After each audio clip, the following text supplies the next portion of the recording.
Well, everybody gets the blues. I mean, that's just a reality.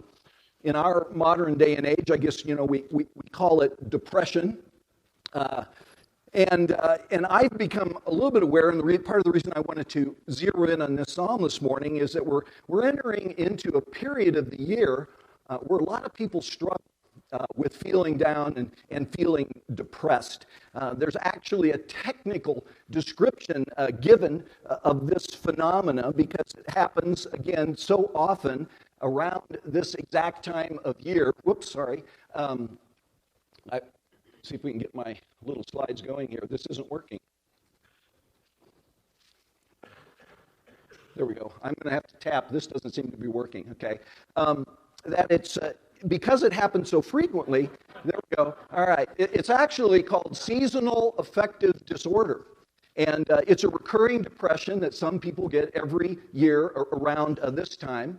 And related in some ways, not just to the holidays, but really related to the body not getting enough sunlight, and mixed with some other factors. But again, it's frequent enough that in the manual that psychologists and psychiatrists use to try and give, descriptions and diagnosis to different things. This actually used to simply be called seasonal affective disorder, and now they call it a mood disorder with a seasonal pattern.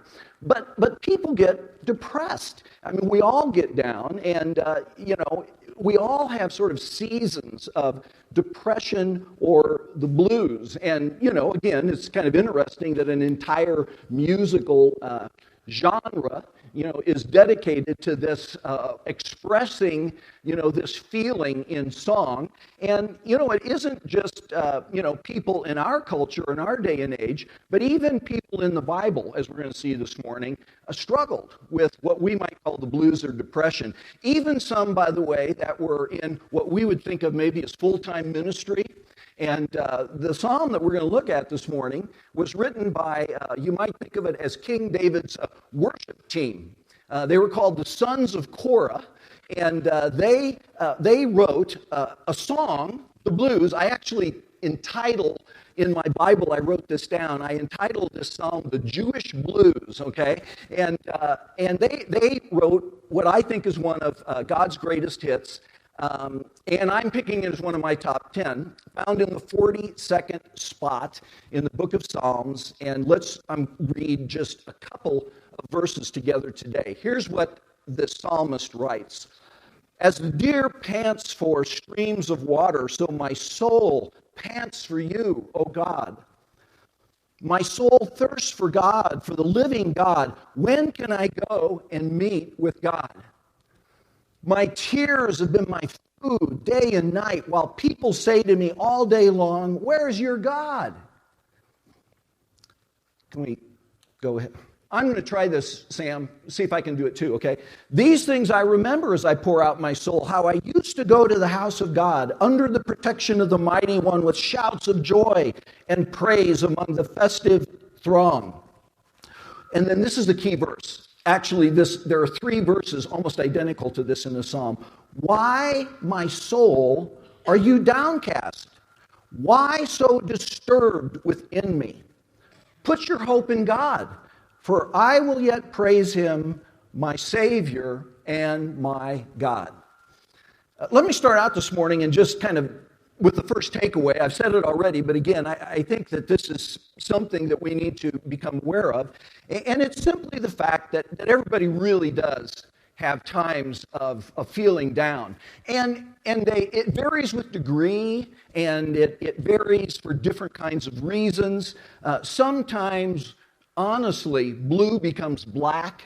And if you've never experienced that kind of depression, just something where you're so down and things are so dark that honestly, oftentimes you just don't feel like living anymore. And there's reasons for these things, but using this psalm, I think what I'd like to do this morning is teach you a couple of things that I've learned in this area, look at some of the reasons for depression, and then some coping strategies that I think are both biblical and also medical. And what I want to do is I want to just point out 4 general categories or causes why people get the blues. And the first one, I'm simply going to call the circumstantial blues. And circumstantial blues are simply something that, we're down because something around us is going on that has us blue or depressed. It's interesting when you think about the category of the blues. Biff knows how to sing it, doesn't he? And really, the category, I think if you trace it back historically, you'll find that it's really rooted in the gospel songs of slavery. And the circumstances of slavery were just, so incredibly difficult that the slaves, they wrote music and they sang about it to deal with this issue.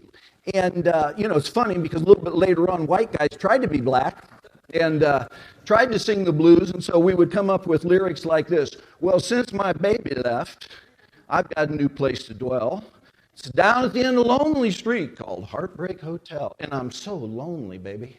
I'm so lonely I could die. Really doesn't quite have the same, substance to it as some of the real blues, okay? And so this is what we see in the psalm. In this psalm, the psalmist begins by expressing something of his complaint against God. He feels really distant from God, and as he writes, he craves the presence of God like a deer pants for water. And so again, in the beginning here, verses 1 and 2, he simply says that as the deer pants for streams of water, my soul pants for you, my God. My soul thirsts for the living God. When can I go and meet with God? He's feeling like distant from God. And I think sometimes, when we are feeling down, there can be this tendency to kind of wonder, where is God in all of this? And it's interesting because then he goes on and he actually reflects upon, well, what was it like when I was really feeling God's presence? And so, this goes along with the down part, but the up part, he says, these things I remember. You remember, I used to go to the house of God with shouts of joy and praise among the festive song. These were the guys writing it, these were the guys that were leading people up to the temple at times of worship. And he remembers back what that was like and those feelings. But now something, is different. And we hit these verses then 3 times here in this particular psalm where he talks about his soul being downcast and disturbed within him. And you can go on in the rest of the psalm, and he'll talk about the fact that not only is he feeling distant from God, but part of the reason why he's feeling downcast is that, his enemies, they're oppressing him. And his enemies are mocking him, saying, hey, where is your God? And it's those circumstances that he's experiencing that have him downcast in soul, which again, I believe is a biblical way of simply talking about depression, that our soul is downcast and disturbed. Now, there are other illustrations of this in the Bible, by the way. Probably one of the real classics is found in the book of Job. And remember the story.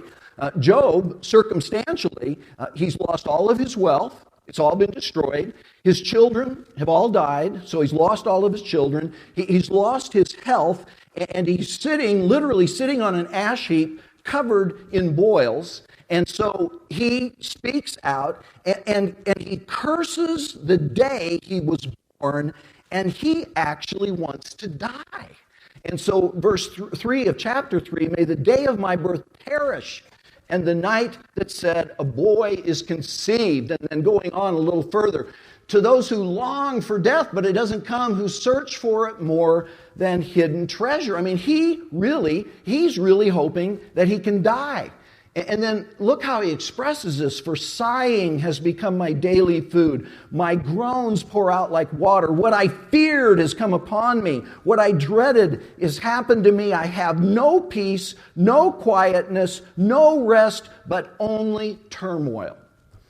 And if you feel like that, sometimes it's kind of encouraging, actually, to go back and read and realize, gosh, I'm not going through anything that, some of the heroes of the faith have experienced when everything gets a little crazy. Certainly true of David, by the way. David, and funny because even my psalm for today, the 8th, and I'm back, started recycling through again. In Psalm 8, David talks about his depression again and feeling anguish. He's really down. But I've told you before, I've got over 50 references in the book of Psalms where it's either David or another writer that express the fact that they're really, really feeling depressed. And even Jesus felt this way. Even Jesus did. And as he's going to the Garden of Gethsemane, in the Mark account, he turns to his disciples, and this is what he said: "My soul is exceedingly sorrowful, even unto death." I mean, Jesus, it had gone from blue to black, I think, at that point, because he knows what's coming. He's in the garden. He knows the cross is coming. He's getting ready to become sin on our behalf. And along with praying that if there's any way, that there's another way, let the cup pass. But if not, he's submitted to the Father's will. But he's struggling with that. And again, the way this is expressed, I think Jesus was really, really depressed as he was there in the garden. For us, there can be all kinds of different circumstances that happen in our life that make us blue, that get us down. It might be financial difficulties. I think, for any of you that have ever lost a job, that's a very difficult experience to go through, and it's not uncommon for those circumstances to kind of throw us into depression. Sometimes some couples have marriage problems. I know that's a little hard to believe, but it actually happens sometimes. And again, if you're in the midst of some kind of a situation like that, it's very common to feel depressed. Other times it's family issues and something's going on with our kids that's just, it gets to us. It really does, and we feel depression. Sometimes it comes with burnout. And, I'm convinced that the pace of life in the world today, at least in the Western world, we were not designed to operate like this. And consequently, if you're just, you've gone through a period of time and you just hit the wall and you feel burned out, often that will be accompanied by depression. And of course, we hear a lot these days about, post-traumatic stress disorder. It's usually when we hear it, it's in relationship, again, to veterans that have been through incredibly difficult times in the service. But I think even in our lives, when we go through extremely stressful, difficult times that we can experience something along those lines. And it's there's extreme depression in that syndrome, and probably the hardest of all, the loss of a loved one. And, we celebrated Ernie's homecoming this week, and I would just encourage you, really continue to pray for Ella and the family and Gail and their family, because they're going to be down. I mean, and by the way, even when you believe that God is in control, and even when you believe Romans 8:28, that God somehow works together even the difficulties of our circumstances, we still can experience depression in the midst of that. And again, oftentimes it's circumstantial. I feel very grateful today. We were together last night with our group from Israel, and so they suffered with Allison and I through this. But yesterday afternoon, and this is going to sound stupid, I know, but yesterday afternoon our dog got hit by a car. And he was just outside kind of doing his business, and all of a sudden he just bolted. And we live about a block off of Littleton Boulevard, and he ran out into Littleton Boulevard, and a car hit him. And I wasn't there. Allison was chasing him. She came undone. I happened to pull in the driveway just as our neighbor was carrying our dog Charlie, and he's this great dog. In carrying him, and of course we rushed him to the doggy emergency room, which I didn't know existed till my neighbor told me. And the good news was that that we think he's going to be okay. But I can tell you, this sounds stupid, I know, but if he would have gotten killed, I don't think I could be here this morning. Because again, circumstances, sometimes circumstances are just difficult, and loss of any kind of a loved one can really put us down. We'll talk a little bit later about, how do you get out of that? But that's first cause. Second cause that I think sometimes can be the reason behind depression are what I'm going to call physiological causes or reasons, or biochemically based blues. And, even referring back to SAD, seasonal affective disorder, although I sometimes think, because it comes right after the holidays, that there's probably more to it than simply the biochemical, but certainly it's this lack of sunlight that's a physiological reality that can lead to depression. And the Bible speaks to this, by the way. Kind of the classic account in the Bible of someone who gets physiologically depressed is found in 1 Kings, chapters 18 and 19. And if you aren't familiar with that address in the Bible, this is where Elijah, the prophet, encounters the prophets of Baal. And he's living at a time where the king of Israel is a guy by the name of Ahab. He is the most wicked king in the history of Israel, and he has married a chick that is really bad news. Her name's Jezebel, okay? And so here you got Ahab and Jezebel, and Jezebel was a Baal worshiper, and so Israel begins to drift and get into the worship of Baal, and Elijah is a prophet that God calls to go and confront this, and they have this amazing encounter on Mount Carmel where Elijah says, okay, here's the deal. We're going to set up two sacrifices, an altar to the living God and an altar to Baal. And you guys call on your God to come down and burn the offering, and I'm going to call on God, but you can go first. And we're told there's 450 prophets of Baal. And so they start calling on Baal, to rain down fire and burn the offering. And of course nothing happens. And they start if you read the text, they just kind of go wild. They're cutting themselves and mutilating themselves and, jumping around and screaming at. And Elijah, it's actually kind of funny because he starts making fun of them, but it doesn't happen. And then Elijah says, okay, it's my turn. And he says to the people around, here's what I want you to do. So you got the altar, you got the sacrifice on it. He says, go get a bucket of water and pour it over my sacrifice. He doesn't want somebody to be able to say, oh, it was spontaneous combustion, I guess, And so they pour water over his offering. And then he says, do it a second time. And they do it a second time. He says, do it a third time. And they do it a third time. And he calls upon the Lord, and God, boom, comes and burns the altar. Burns the sacrifice, and they put to death 450 prophets of Baal. Well, what happens afterwards is fascinating, because the first thing that happens, and imagine the spiritual sort of, energy involved in this whole experience, and then, probably some incredible spiritual high when God comes through and he does this. And you got to be real careful anytime you have a high, because it's going to be inevitably followed by a low. And so what happens in the text, we're told, is that then Ahab takes off in his chariot, and he's heading from Mount Carmel, and he's heading back to Jezreel, and the power of the Lord comes on Elijah, and along with all of this spiritual, kind of energy being used in this experience, he takes off and runs to Jezreel, and that distance was almost exactly the distance of a marathon. It was 25 to 26 miles. And so he runs a marathon. He's had this incredible experience, and he runs a marathon. And then amazingly, after he gets to Jezreel, then Jezebel says, I'm going to kill this guy. Send a word. I am going to kill this guy. And after this amazing spiritual experience, and again, I just take comfort in the fact that many of these men and women in the scripture are just like us, because he gets terrified of Jezebel, and he takes off running again. But what he does this time is he runs to Beersheba, and Beersheba is 100 miles. Okay? He does an ultra marathon. There's guys out there that this is what they do. They run 100 miles. So here's Elijah. He's run a marathon, and then he runs an ultra marathon. And when he gets to Beersheba, it is fascinating what happens, because he runs out of juice. He ends up in absolute despair.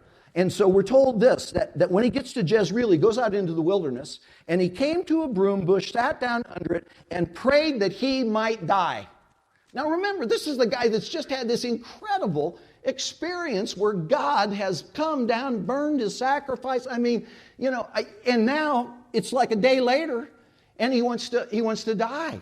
Okay, take my life. I've had enough, Lord. Take my life. I'm no better than my ancestors. So, I mean, he really just hits the wall. Now, what do you think God would say to him? I fear that sometimes we would say, well, he'd just tell him to pray about it. Now, I'm going to show you that prayer is critical in this situation, but it's fascinating what God does, because what God does is have him go to sleep. Okay? He lays down under the bush and he falls asleep, and then an angel comes and touches him and says, get up and eat. Very spiritual advice, see? All right? Now, and then what he does is he goes back to sleep again, okay? So, and by the way, he wakes up and God has actually prepared him something. And there by his head was some bread baked over hot coals in a jar of water. He ate, drank, and he lay down again. And then guess what God does? God comes along a second time, touches him, and guess what he says? Get up and eat. You're depleted. You're not thinking straight. You need some rest, and you need to eat. So he got up and ate and drank. And then, fascinatingly, what happens next is that he then heads from Beersheba, and he heads all the way to Mount Sinai, where the law is given, and that is a distance of almost 200 miles. But the interesting thing, I think this is important. He takes 40 days to get there this time. He doesn't run. He walks. Kind of paces himself 5 miles a day, and I think that that's significant, that he has to change the way he's operating. He's got to slow down a little bit, but again, God comes through for him. So really classical illustration, I think, of how sometimes that these feelings, the blues, being down, being depressed, have some sort of a physical kind of a basis. Now there's some issues that we can control in this area. Diet, extremely important. As a matter of fact, one of our members came up to me a couple of weeks ago after I'd made some reference, and literally he struggled with depression, and he went on a radical diet, and the depression went away. Sometimes and by the way, you know that we live in a culture where we thrive on soft drinks and junk food, and it'll make you depressed. And so we have experts in this area in the room, by the way. So maybe if you know that that's part of your problem. Sleep. We're told, in a sleep-deprived culture. Lack of sleep will make you depressed. Exercise. A lot of people just don't get adequate exercise. And again, these crazy schedules, and again, the issue of sunshine. So there's a lot of biological kinds of things that we can control. So, if we're feeling depressed and we know that something in this area is wrong, we can make some changes, we can control it. But there's biological issues that we can't control. And I think most of the ladies in the room would tell you that for many of them, at some time in their life, once a month, they were depressed. Because it was biology, and they can't control that because their body is doing things that makes them depressed. Ask other ladies in the room. This doesn't always happen, but after a child, many times women have what's called postpartum depression. And again, it's not like they can control that. Something is happening physiological with them. I'll get the guys in here too. Another thing that we all know is that oftentimes after radical surgery, particularly like bypass surgery, and I've got friends that have had bypass surgery, and they warn you, get ready, because it's not unusual to really have serious depression. And all kinds of illnesses that we have sometimes affect us emotionally, and so there's biological issues. Some people have chemical deficiencies. I think I've got, the brain is a wild, it's a wild thing that God stuck in our head there. And of course, I'm sure it's not what he intended it to be after the fall. But again, our brain sometimes has chemical deficiencies, and there are chemicals called neurotransmitters. I know most of you know this stuff in our brain, but a lot of our emotions are are caused by the proper functioning of these neurotransmitters. Three most common: serotonin, dopamine, norepinephrine. And when those things are unbalanced or deficient, the result is you can have depression, okay? So chemical deficiency, sometimes chemical imbalances where you get too much of some of these kind of chemicals, and the result is that some people have experiences where they will just go from the heights of being amped up and intense energy, creativity, activity, and enter into a manic state, and then everything switches and they crash and they end up with no energy, and life can seem hopeless, and they just can't get anything going, and oftentimes accompanied by suicidal thoughts. And we used to call it manic depression, now it's called bipolar, but it's all brain chemistry. I mean, the person having that experience cannot control that. And so, again, sometimes we are out of control. And I think part of what I want to say this morning is just this, that if you are depressed, and this is the reason, it doesn't get better until it's treated biologically. And I'm going to make some more recommendations right at the end of our message here. But again, and if you have had a guilt trip laid on you, Christians should never get depressed. If you're depressed, pray about it, which is one of the strategies I'm going to talk about. But frankly, if what's going on with you is biological and chemical imbalance, you got to get some medical help, because it's not going to get better unless God does a miracle. And I know sometimes God does miracles in these areas, but for some reason, He doesn't do it real often. And somehow I think He even uses these kinds of things in our life to grow us and mature us. So physiological. Man, I am just like, I can't believe I'm almost out of time here. Third cause, I call psychological. Let's see if I can get to our... Okay, psychological. And again, lots of elements of what psychologically can cause dysfunction.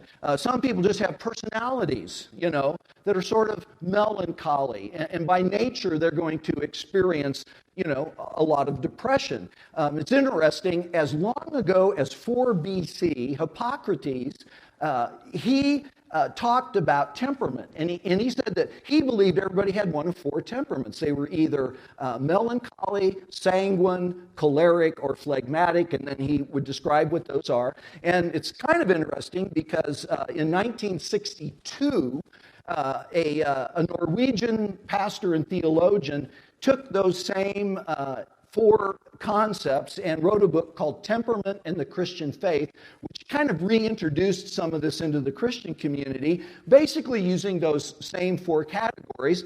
And then some of you are probably fans of Gary Smalley and John Trent, and they took the exact same thing, but they identified them by using animals, and so everybody was either a beaver or an otter or a lion or a golden retriever, and again, all having to do with temperament. So you don't really have a whole lot of control over temperament. Some of you have had families of origin that were so dysfunctional that you either, kind of come into life with either low self-esteem or perfectionism, and those kind of dynamics psychologically, they just tend to lead toward depression.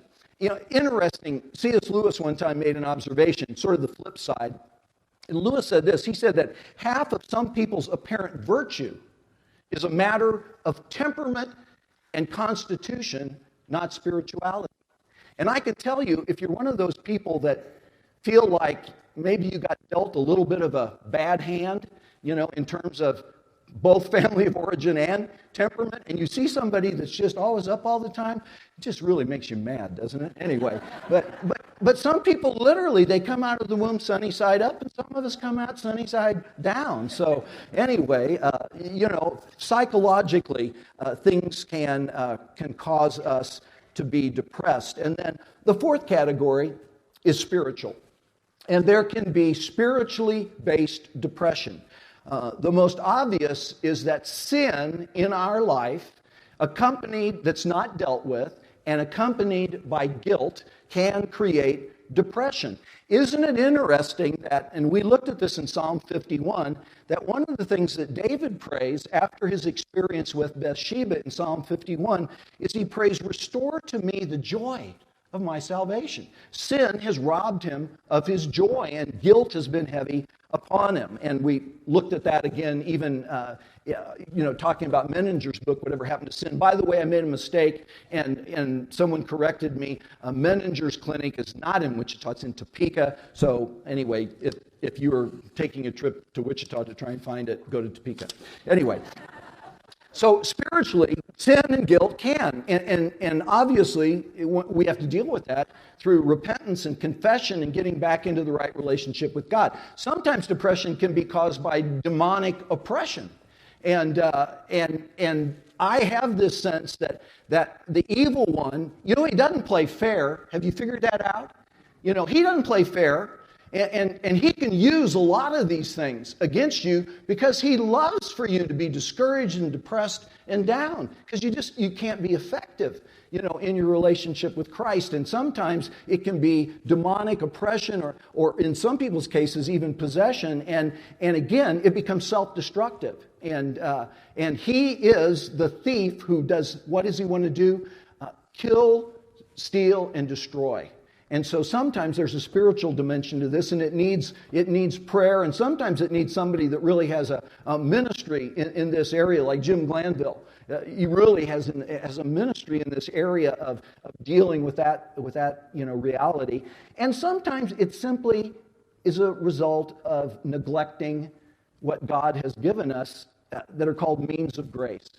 So lack of fellowship with God can end up getting us depressed. And the psalmist seems to have some of that.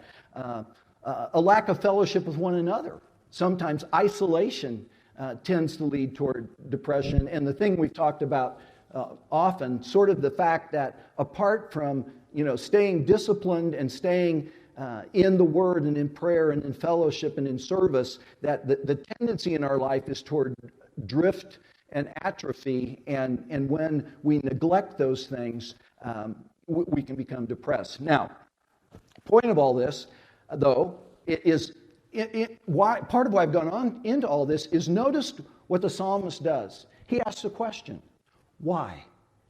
Why are you disturbed, O my soul? And I think that when we're feeling down, that's what we should do. First thing we do is ask the question: what's going on here?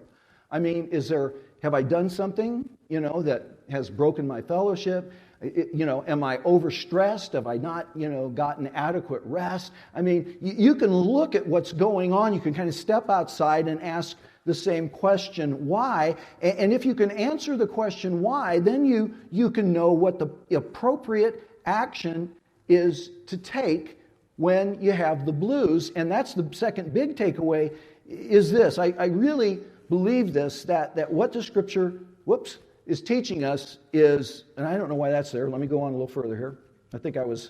Is this: you can beat the blues.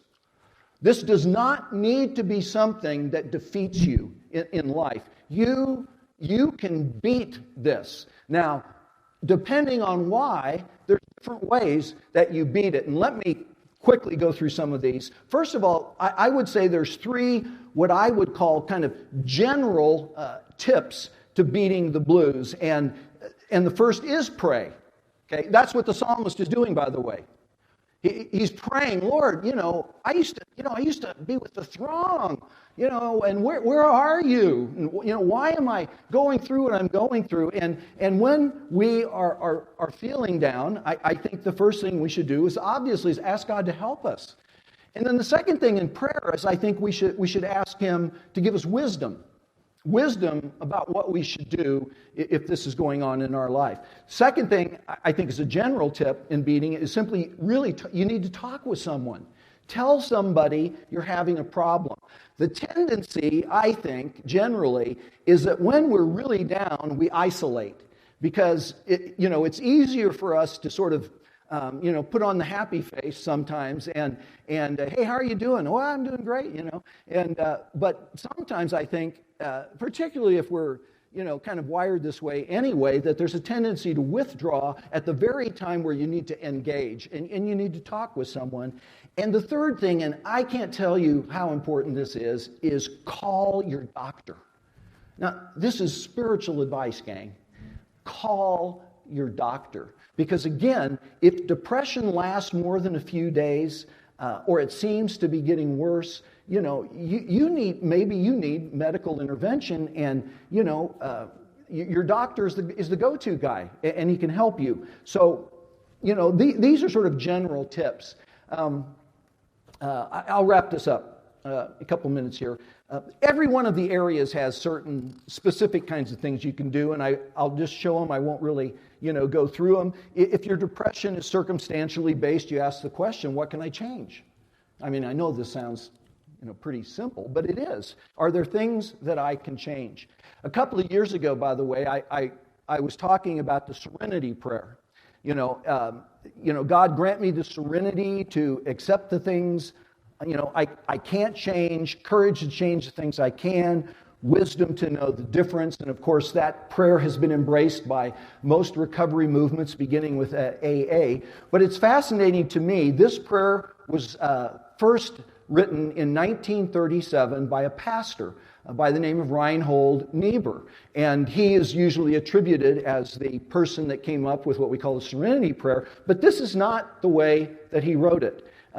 It's been toned down a little bit, because the way he wrote it was this way. God and Heavenly Father, grant me the serenity to accept the things I can't change, the courage to change the things I can, the wisdom to know the difference through Jesus Christ our Lord. That was the original. So again, what can I change? Are there things that are creating depression that I have some ability to change? Physiologically, kind of the same thing. Do I need to change habits? Do I need to change my schedule? Do I need to get some kind of medical help to break the cycle? Because that's the other thing about depression. If it lasts for a while, your body starts kicking into a gear that it's got to get stopped or it'll just keep going. And that's why seeing your doctor, I think, is so important. Sometimes they'll give you medication temporarily, and sometimes it's stuff you probably might have to take, on the long haul, but they can help. Psychologically, again, I think you got to talk to someone, and sometimes, that might need to be a professional person. And God has given people gifting in this area when there's counselors and therapists, and it's so important to be in a group, again, where we can share what's going on in our life and we can pray for one another. So if that's what's causing depression, there are some strategies and tactics there. And then finally, again, if it's spiritually based depression and you have kind of drifted, re-engage with the things that God's given you, the Word and prayer and fellowship, and again, community of friends, so important. And finally, and this is sort of the last thing I think this is really important, is to know there is hope. There is hope, because the lie of the evil one to people is that it'll never get better. Now, by the way, I think he does that in marriages, families, in all kinds of areas, but certainly in this area, it'll never get better, so why don't you just end it? And we know that tragically, many people, that's how they cope. They end their lives. But the truth is right here in this psalm. And the psalmist, twice here, once again in Psalm 43, says this: put your hope in God, for I will yet praise Him, my Savior and my God. My soul is downcast. Psalmist maybe reasons different than ours. And I feel like God has left the building. But the reality is, I know that there's hope. There's expectation that God somehow will get me through this, and a day will come when again I will yet praise Him. So, great psalm, loaded, I think, with implications for us. And let's pray. And Lord, first, I think all of us together would lift up those that are sitting here this morning and are in the midst of this. Some that are just, feeling down, kind of having the blues. And Lord, I would pray that you'd help them kind of get in touch with what's going on why it's going on, maybe use some of what we've talked about this morning as solutions. But what we do, we come to you, we lift them up to you and pray you'd lift their spirits this morning, Lord Jesus. And then, Lord, we really pray for anyone that maybe is really in the depths of depression and feeling hopeless this morning and like it's never going to get better. And Lord, just reveal to them that that's a lie, and that you can help, and that there are ways to deal with this, and give them that hope of the psalmist, that there's hope in Christ. And Lord, that there's people that care for them and want to be there and can help. And we lift them up to you this morning. And Lord, we're all going to kind of go in and out of this. This is what life is like. And certainly as we read the Psalms, we see that David and others, experience this. So, help us just remember that everybody gets the blues, but that we can beat the blues, Lord. And it's through you and what you provide in your name, Jesus. Amen.